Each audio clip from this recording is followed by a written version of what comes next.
하나님의 말씀은 구약성경 룻기 4장 13절에서 17절입니다. 구약성경 407쪽. 이에 보아스가 룻을 맞이하여 아내로 삼고 그에게 들어갔더니 여호와께서 그에게 임신하게 하심으로 그가 아들을 낳은지라. 여인들이 나오미에게 이르되 찬송할지로다. 여호와께서 오늘 내게 기업 물을 자가 없게 하지 아니하셨도다. 이 아이의 이름이 이스라엘 중에 유명하게 되기를 원하노라. 이는 내 생명의 회복자이며 내 노년의 복량자라. 곧 너를 사랑하며 7 아들보다 귀한 내 며느리가 낳은 자로다 하니라. 나오미가 아기를 받아 품에 품고 그의 양육자가 되니 그의 이웃 여인들이 그에게 이름을 지어주되 나오미에게 아들이 태어났다 하여 그의 이름을 오벳이라 하였는데 그는 다윗의 아버지인 이새의 아버지였더라. 아멘. 하나님의 사랑 가운데서 성령 강림절을 맞이하고 5월 가정의 달을 마무리합니다. 룻기와 성령 강림절은 대단히 밀접한 관계를 가지고 있습니다. 왜냐하면 하나님께서 생명을 살리고 또 좋은 날을 보게 하시고 새 일을 행하시는 것들이 이 룻기에 나오고, 동시에 죽었던 자와 같이 소망이 없던 나오미가 하나님의 은혜 안에서 룻으로 말미암아 새 소망을 가지고 노년에 큰 기쁨을 얻는 사랑을 말해주고 있기 때문에 오늘 저와 여러분들이 하나님의 성령으로 우리 심령이 깨어나고 또 하나님의 사랑 가운데서 범사에 감사하며 잃었던 모든 것을 회복해서 기쁨이 충만한 믿음으로 세상을 이길 수 있기를 바랍니다. 룻기는 사실상 룻이 주인공이라기보다는 나오미가 주인공입니다. 주인공인 나오미는 풍요의 상징인 베들레헴을 떠나게 됩니다. 물론 자신의 의지가 아니라 남편 엘리멜렉의 의지로 떠나게 되지만 그때 베들레헴이 기근이 임함으로 그것이 떠나게 되는 이유입니다. 그 결과가 뭐냐? 모압 땅에서 남편도 두 아들도 세상을 떠나게 되고 며느리 오르바와 룻만 남았는데 나오미는 아무것도 가진 것이 없습니다. 죽기를 기다리는 그런 상황입니다. 그래서 룻은 나오미를 보면서 하나님 뜻을 깨닫는 믿음의 시작을 하게 되고 하나님의 사랑, 그 헤세드가 나오미를 통해서 오르바에게 나타납니다. 내 어머니 집으로 가라. 그것이 룻에게도 임한 어머니의 말씀이지만 이 시어머니의 말에 따르지 않고 오르바는 나오미의 말을 쫓아서 친정으로 돌아가고 룻은 어머니 가시는 곳이 내가 갈 곳이다. 어머니 하나님이 내 하나님이다. 어머니가 죽으시는 곳에서 나도 죽는다. 그래서 며느리들을 위한 나오미의 사랑이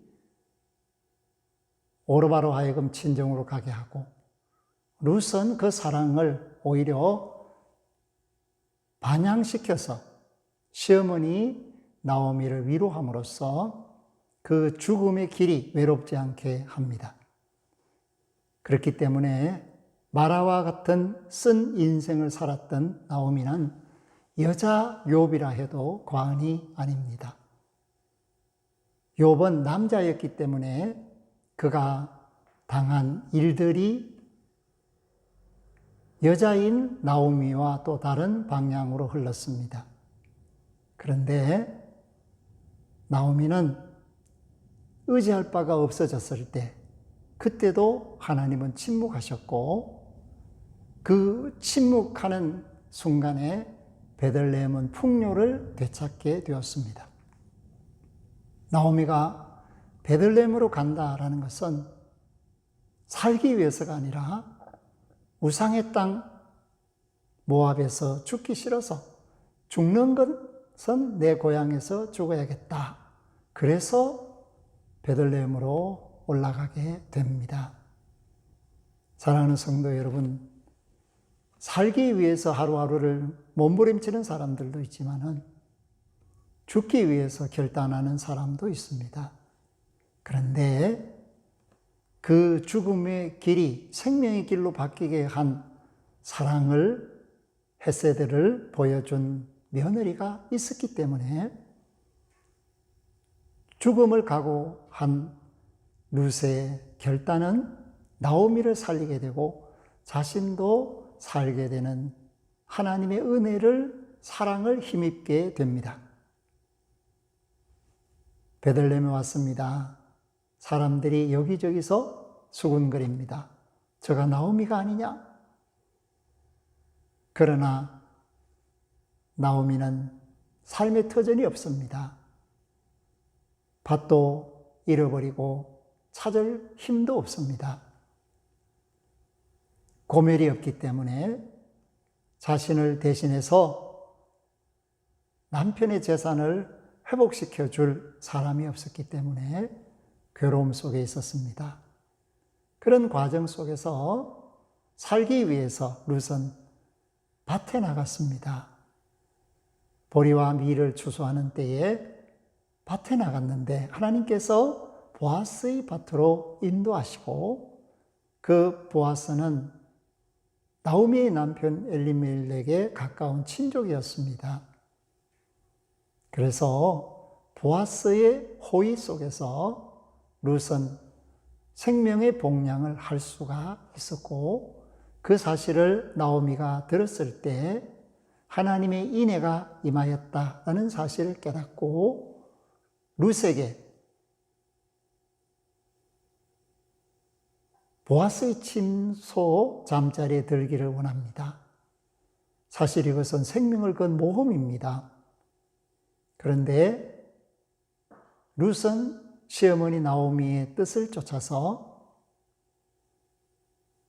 추수하고 있는 밭에 보아스의 잠자리에 그 이불 덜추어서 들어가게 되고, 보아스는 그것을 용납함으로써, 받아들임으로써 새로운 보호자로서 나오미와 룻이 살 길을 얻게 됩니다.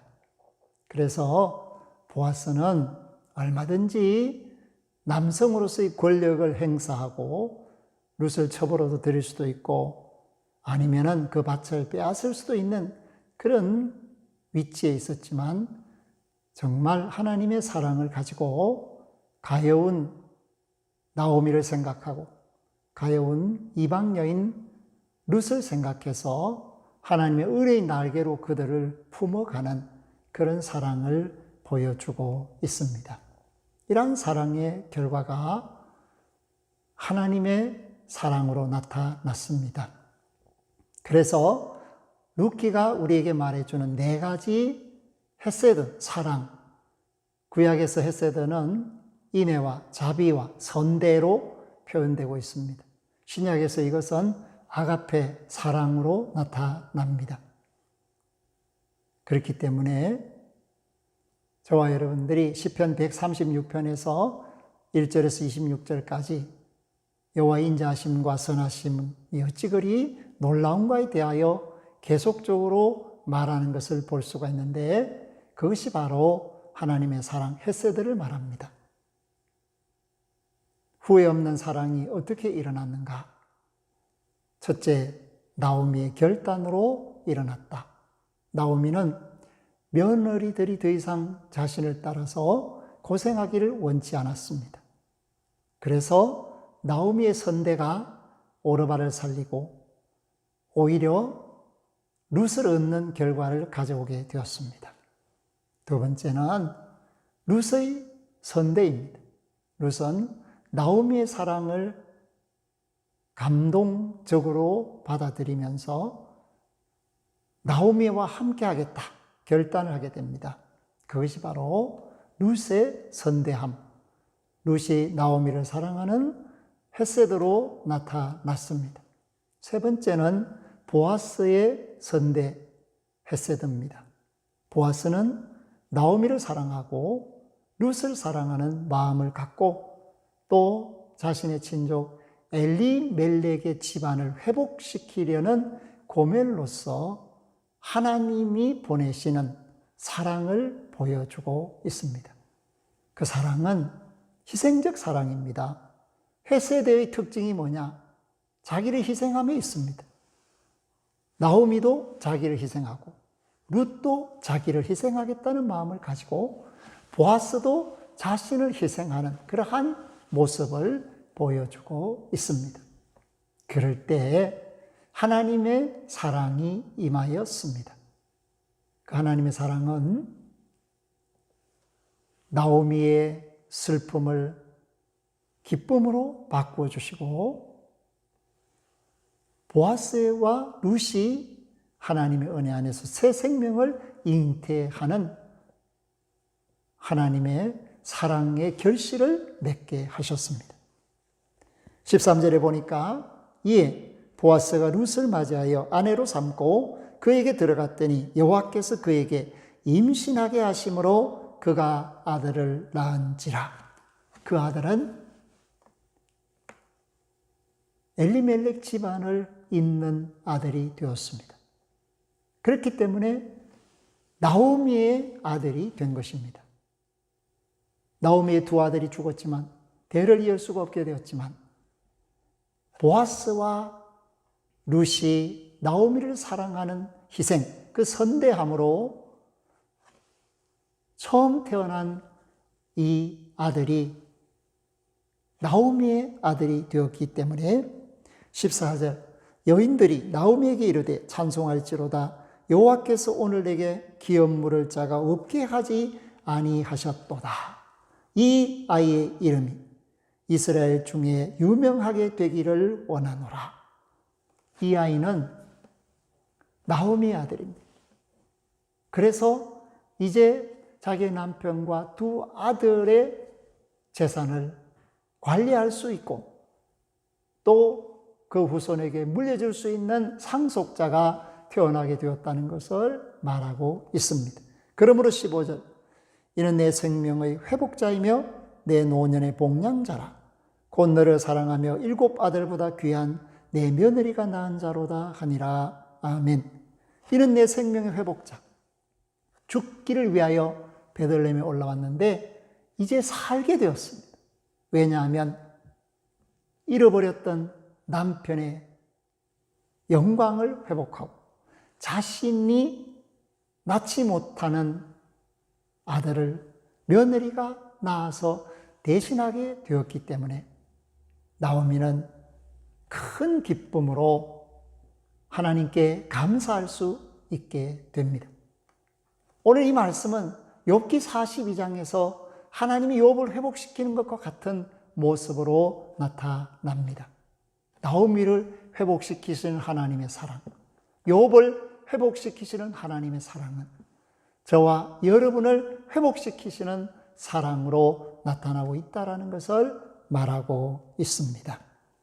그렇기 때문에 16절에 보니까 나오미가 아기를 받아 품에 품고 그의 양육자가 되니 이제 룻이 아들을 낳았지만 나오미의 아들로 길렀다. 그렇게 말씀을 하고 있습니다. 그러므로 17절 그의 이웃 여인들이 그에게 이름을 지어주되 나오미에게 아들이 태어났다 하여 그의 이름을 오벳이라 하였는데 그는 다윗의 아버지인 이새의 아버지였더라. 아멘. 하나님께서 나오미를 통하여 엘리멜렉 집안을 있게 하시고 그 결과 하나님의 구원의 역사 속에서 아주 중요한 생명의 통로가 되게 하셨습니다. 모압에서 베들레헴으로 올라올 때만 해도 나오미는 죽음을 위해서 올라왔지만 하나님께서는 그러한 과부 나오미를 선대하셔서 보아스와 룻을 통하여서 하나님의 구원의 계획을 이루시는 생명의 통로로 오벳을 주셨다라는 것을 말해주고 있고, 이 오벳은 다윗의 아버지인 이새의 아버지다, 그렇게 말해줌으로써 하나님께서 다윗의 할아버지가 이 세상에 어떻게 태어나게 되었는가를 말하는데, 그것은 죽은 자를 살리시는 하나님, 없는 것을 있게 하시는 하나님의 사랑으로 다윗이 태어나게 되었다는 것을 말씀해 주고 있고, 이 이새의 뿌리에서 태어난 다윗이 인류를 구원하는 예수 그리스도의 가문을 이루는 시작이라는 것을 말해 줍니다. 사랑하는 성도 여러분, 우리는 사랑해야 합니다. 그리고 그 사랑은 후회가 없어야 합니다. 후회 없는 사랑은 자기 희생적 결단에 의해서 일어나게 됩니다.